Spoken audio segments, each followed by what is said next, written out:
A Bloomer costume made its appearance on 6th Avenue. 2 Bloomers appeared in Washington Square and 2 on Broadway too. Conservatives manifested their hostility to the progressive movement with derision.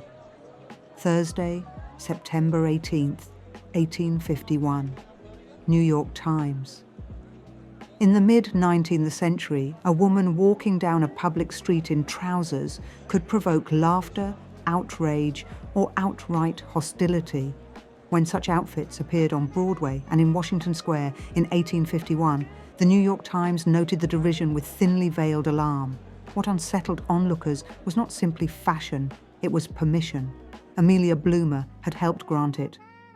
Born Amelia Jenks in 1818 in rural New York, Bloomer received only limited formal education before becoming a schoolteacher.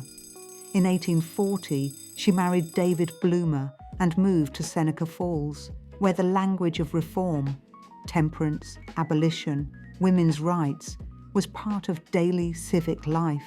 Encouraged by her husband, Bloomer began writing, discovering that print could extend her influence beyond parlors and meetings.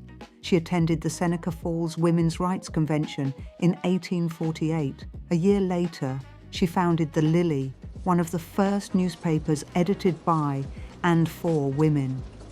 Initially focused on temperance, the paper soon expanded to cover women's legal and political inequality.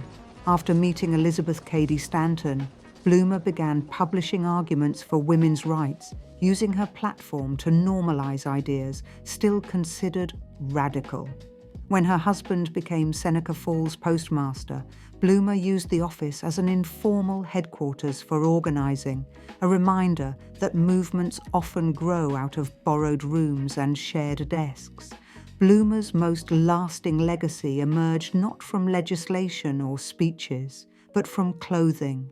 Observing the physical harm caused by corsets and heavy skirts, she promoted a practical alternative: loose trousers worn beneath a shortened dress. The style, already circulating in reform circles, became inseparable from her name.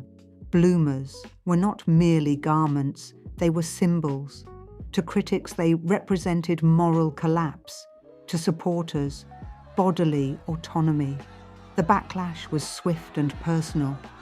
Bloomer herself endured ridicule and caricature, yet she remained clear-eyed.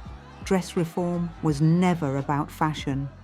It was about mobility, health, and the right to exist in public without restraint. In 1851, Bloomer introduced Stanton to Susan B. Anthony, helping catalyze one of the most consequential partnerships in American reform history. Soon after, she and her husband moved west. Publishing The Lily became untenable, and she sold the paper, but not the cause. Settling in Iowa, Bloomer continued lecturing on temperance and women's rights, urged women to own property, and founded a Soldiers' Aid Society during the Civil War. She later served as president of the Iowa Woman Suffrage Association. Though her uncompromising commitment to temperance sometimes put her at odds with other activists, she never withdrew from the broader struggle. Bloomer died in 1894. Her name remains quietly stitched into everyday language. What Amelia Bloomer changed was not just how women dressed, but how far they could go.